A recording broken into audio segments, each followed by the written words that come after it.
Welcome to a new Harry's Garage video. We are not in the garage again. I'm on the Green Mille Miglia and I'm in the Mercedes EQXX. Now this car fascinates me and this is my only real opportunity to experience it on proper roads. Basically it's this one here. This is Mercedes, a working demonstration concept car, call it what you will, but the most efficient electric car Mercedes tech have created. It can travel, as you probably know, they've done 1,200 kilometers on a single charge. It's a 100 kilowatt hour battery and it is super efficient. Crazy drag. It only has the single motor in the back. It's about 240 horsepower, something like that, and it's all about eking out how can it travel as far as you can on the minimum amount of electricity. It's a very clever car, very techy. I'm amazed. It's just we've just got in it for the start. It's 20:06 in the morning. I think the stage is, I don't know, 200 kilometers, something like that we're going to do, and it's 55% battery charge. They didn't even bother charging it up last night. We've got to get into Rome tonight. It's nothing. It's because it's so efficient. All of the roof is a solar panel all the way down. I presume this was a windscreen, rear windscreen. No, that's solar panel all the way down. It has a conventional boot. One thing I can't do though is to get in the back seats. The doors aren't actually functioning at the back. That's the bit of show car. But if I do this, that's where I'll be. That's where I'll be sitting in there. That's what's going to be going on today. We have a start time of about, I think it's in 5 minutes time, something like that. But yeah, at the moment I'm just going to try and wake up and then we're heading towards Rome in the EQXX. Right, well we've done about, I don't know, 120 kilometres now. We've woken up, haven't we, Freddie? I would say it was a bit of an early start this morning, but we've had quite a lot of fun, and we've been up into San Marino, which was a bit tight, wasn't it? It was. Yeah, a bit of a test. Freddie, you ought to introduce yourself, what your role is with this car. So I'm an engineer for Mercedes-Benz in Stuttgart, and I'm working with the electric drive of Mercedes. And I'm a test engineer and test driver for Mercedes-Benz.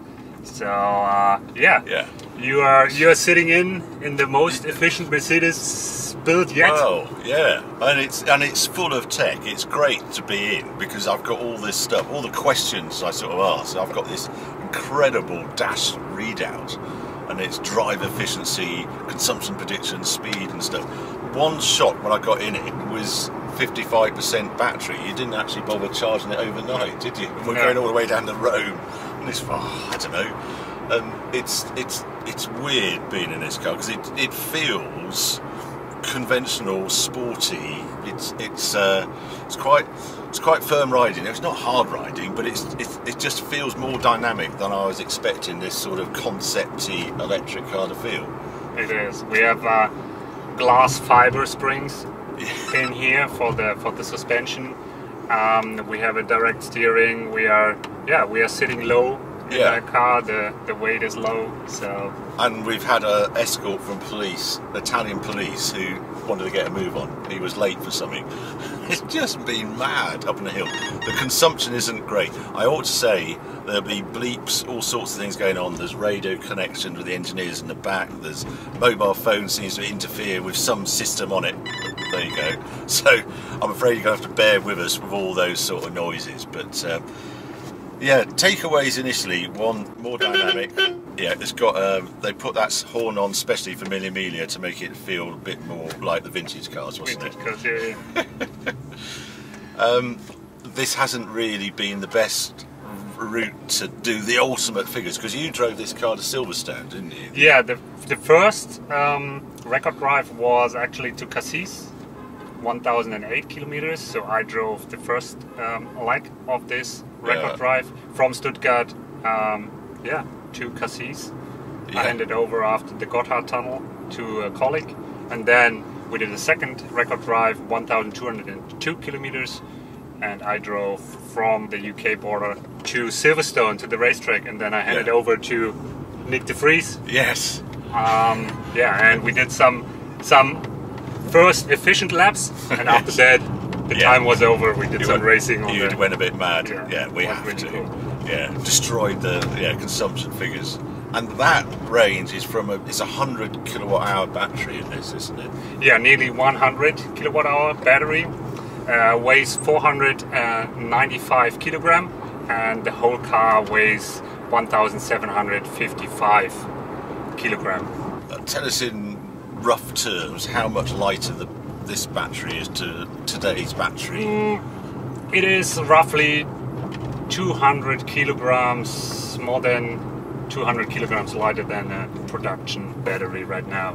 So What was the weight of it again? Sorry, it's 495 kilograms. So 700, so a third 800. lighter, just around a third lighter, and smaller as well because of its weight as well. Yeah, because we wanted to fit it into the wheelbase of a production car sorry. Yeah, I know. It's a bit crazy driving in here. Yeah. You have to concentrate sometimes. But yeah, a dramatic difference. But why isn't it the normal production battery then? Or is it still on test? Or? Yeah, it's built by HPP, High Performance Powertrains, our colleagues from the UK. Yeah. And yeah, we have new cell technology in the battery. Cell to pack, it's passive cooled, the battery. We have a very light and sustainable lid of this battery. It's made out of sugarcane, so this also makes the battery light. Okay, what you've cased it in? It's an aluminium plate underneath it, and then the lid on top is sugarcane. Of course.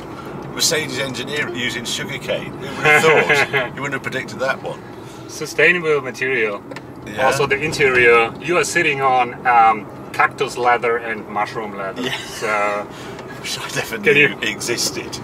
Yeah, it's never nice knew and existed. cozy, yeah? Yeah, no, it's alright. And I've got bamboo carpet, haven't I? True. As well. True. Yeah. Anyway, yeah, so it's all sorts of stuff going on with this car. It's not just its drivetrain.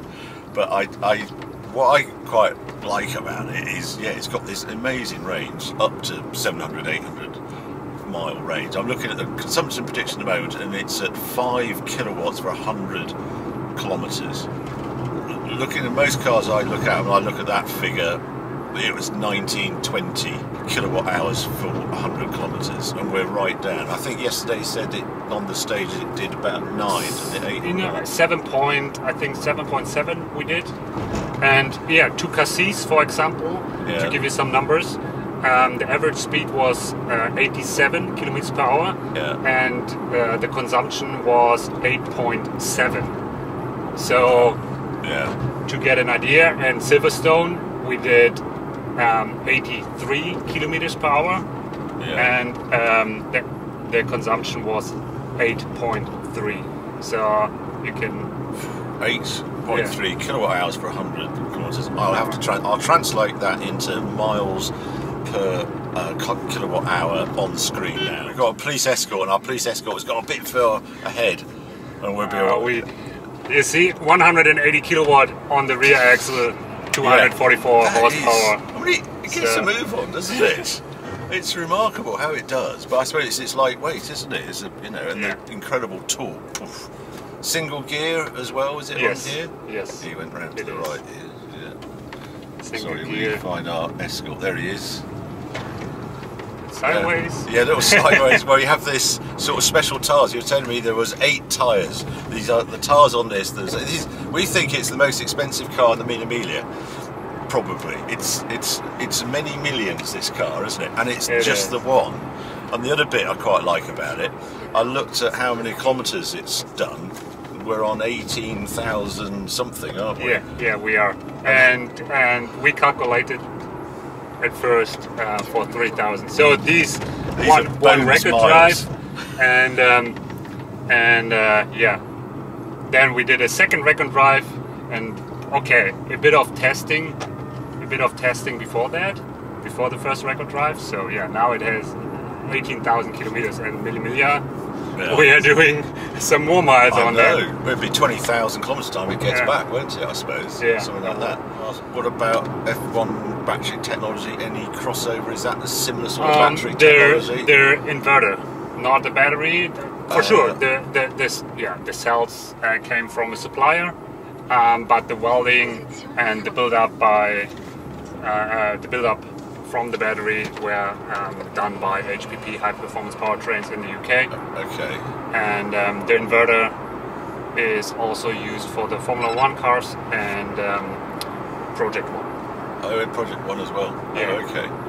And the other thing that's unusual this one, slightly techy, but the battery pack is air-cooled, isn't it? Rather than water-cooled as you would normally do. Yeah, the battery pack is passive-cooled, so while we drive, the air cools the aluminium plate, and because the cells are directly onto this aluminium plate, they get cooled by that. Okay, so the bit I'm a customer for an electric car. I quite fancy an electric car with 1,000-kilometre plus range and just usability of this. How far away is this? Why can't I buy this car now? Okay, it's the total car.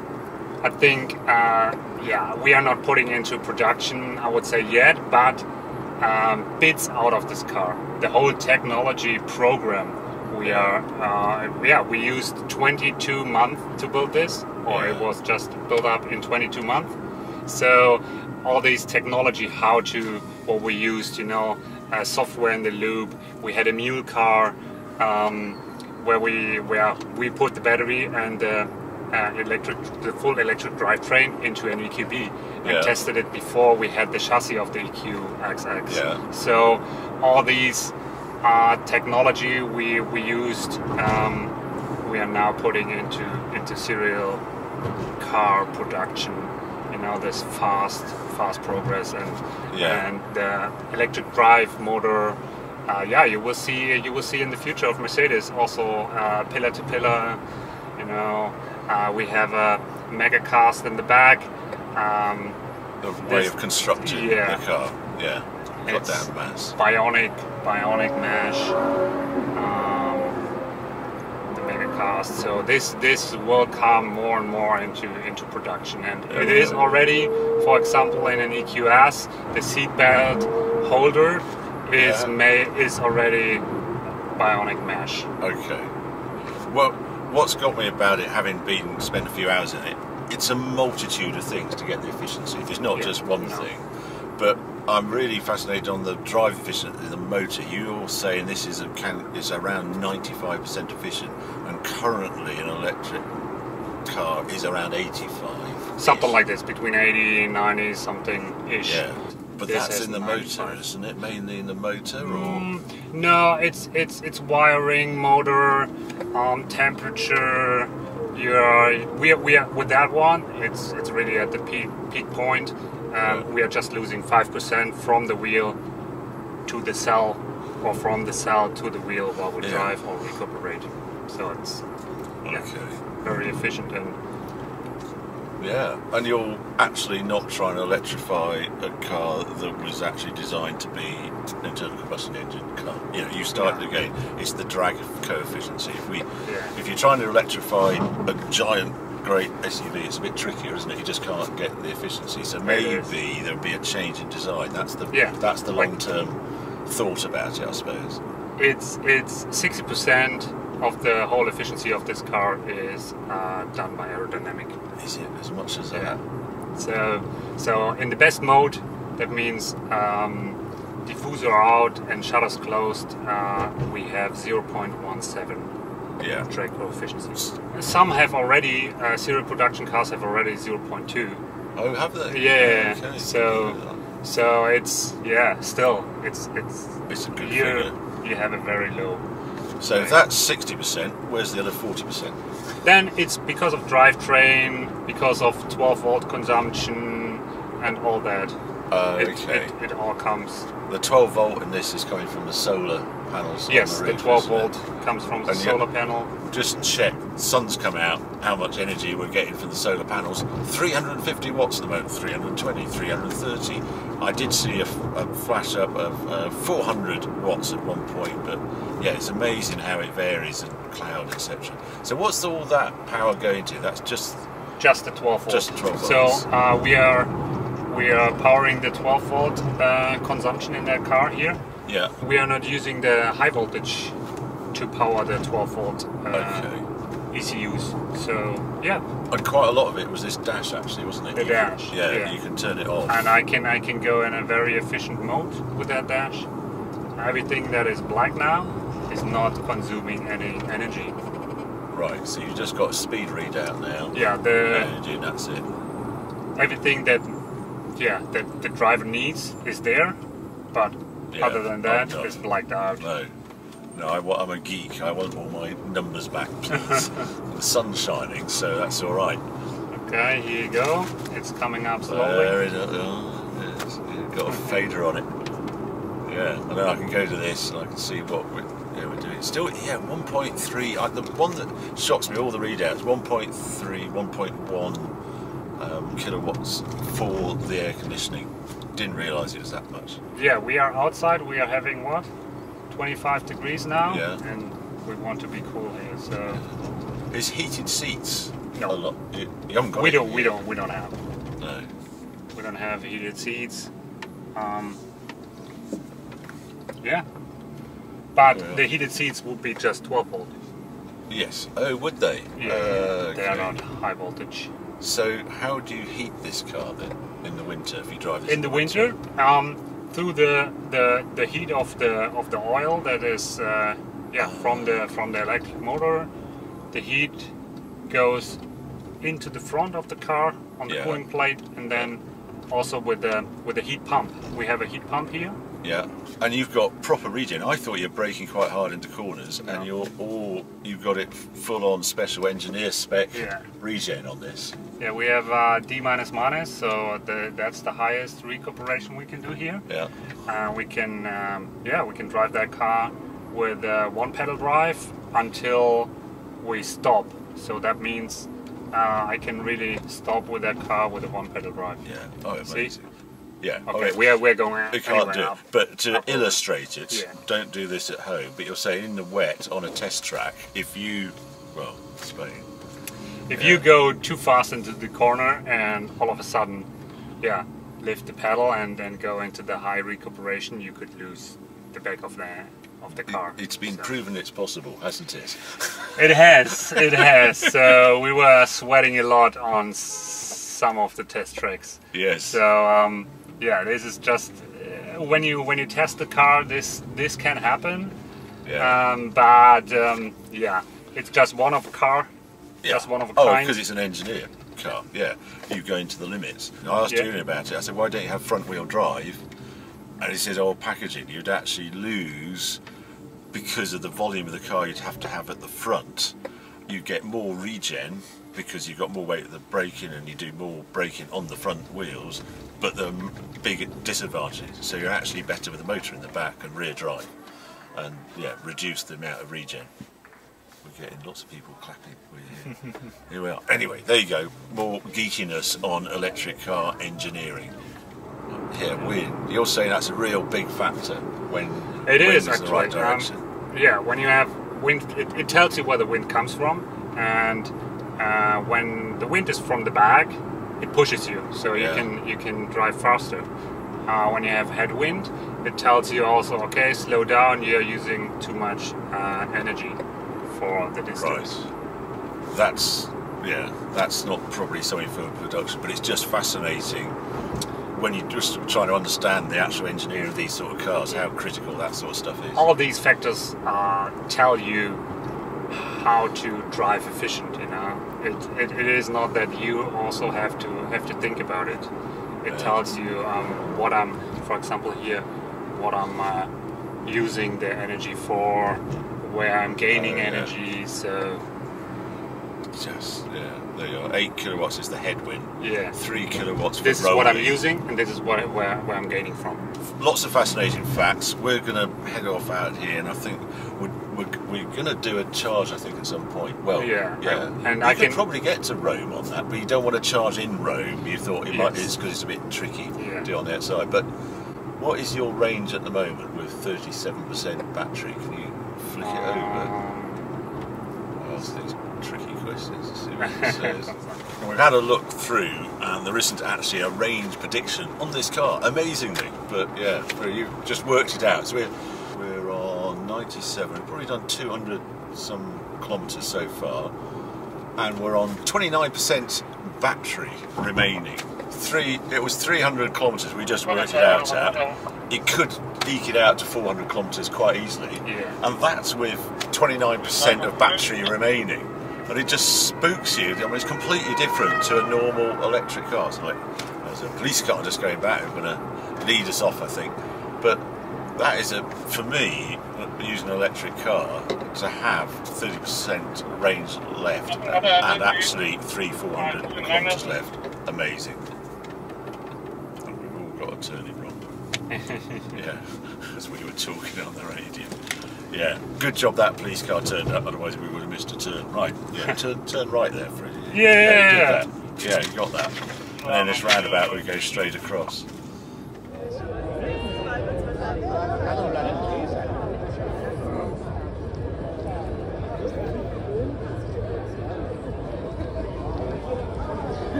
Well, that's today's leg of the Mille Miglia Green done. I have spent now approximately just over 8 hours in the company of the EQXX, and I thought I'd just go through thoughts, what I've learned from that. I was keen to find out if this was a new direction for electric cars. I've struggled with the direction of just adding range to a car by just building a bigger battery and fitting that.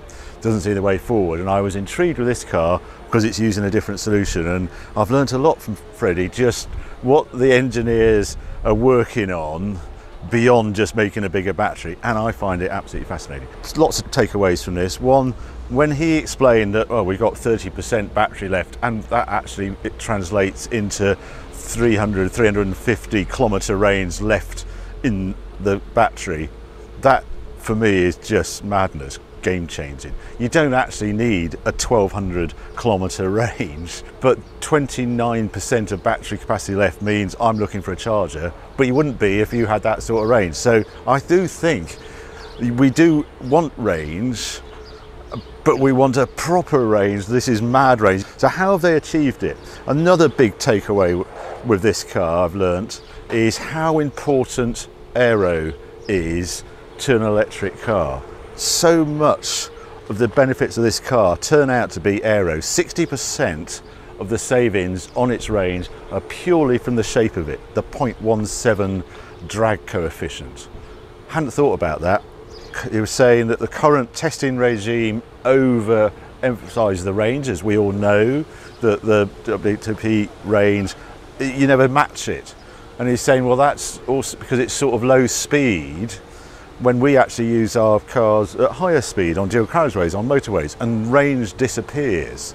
So the 60% of the range improvement on this car is purely down to the shape of it. Now there's a thought for future cars. If you can make them slippery, has a huge effect on electric cars in particular. How do they do it? Well, you've got this sort of curtain effect here, a bit of aero here. You'll notice on the tyre, this is the degree they go to. Smooth Bridgestone, it's not standout, it's all about aero. Smooth wheel there, and then this exit here smooths out any turbulence from the wheel arch. This is another one. Mirror, it's actually a conventional mirror. You'd think they'd fit a camera there, but he said, oh well, when we looked at cameras, trouble is a camera is you have to have a bright screen on all the time inside using 12 volts. Use power, just use a mirror. Mirrors work, so that's why it's got a mirror. There's a bit of a cheat on this car I quite like. I tried to put someone in the back door. The doors don't work on this car, but yeah, no one really knows that. But this is a number one. Oh, I ought to just show you here actually. Have a look on this chassis plate. I love this chassis plate. It's number one. I don't know if you can see that. It's number one, that's the code. There is only one of these cars. And also when they move it about, they have batteries in, say in China, they fly it to China. People don't like flying concept cars with batteries to China or America or something. So they have a battery in each location, but it's done 18,000 kilometers in all. And then round the back, obviously super sweepy, and then this tail that then extends, a bit like you see the spoilers going up perhaps on a Porsche at 60 mile an hour or something. Well, this extends at about 50 miles an hour, because that's when aero really starts to matter. Another takeaway, that aero gets really important for speeds over 60, 70 kilometers an hour. I thought it was much higher, the effect on aero, but no, it's lower speeds than you actually think. And as soon as you're on a dual carriageway doing 60, 70, aero is absolutely critical to range. And that's why I suppose range disappears so quickly if you head anywhere near a motorway. So yeah, I'm fascinated with this car. I think it's a very interesting direction for electric cars to go for. Go for efficiency for this sort of car. It's a four-door normal saloon. This is very usable. It's not some crazy supercar-y sort of slick thing that does 200 miles an hour. This is a car for me, family car of the future, that has 1,000 range and is nearly 3 times more efficient than your average electric car out there. So that's why I wanted to come out here. It was a crazy early start this morning, but just driving it on proper roads and experiencing that it can still do enormous range when you're just driving it normally. It's 6.8 seconds to 60, this car. Yes, it's limited to, it's about 87 miles an hour, 90 miles an hour. But for a family car, do we actually need any more performance than that? Feels quite lively because it's so much lighter than other cars of its ilk, you know, electric cars of that. So there you go. That's my look at the EQXX. Been fantastic meeting the team behind it, driving in it and using it on real roads. I hope you enjoyed this video. If you did, keep watching, keep subscribing. More videos coming along very soon.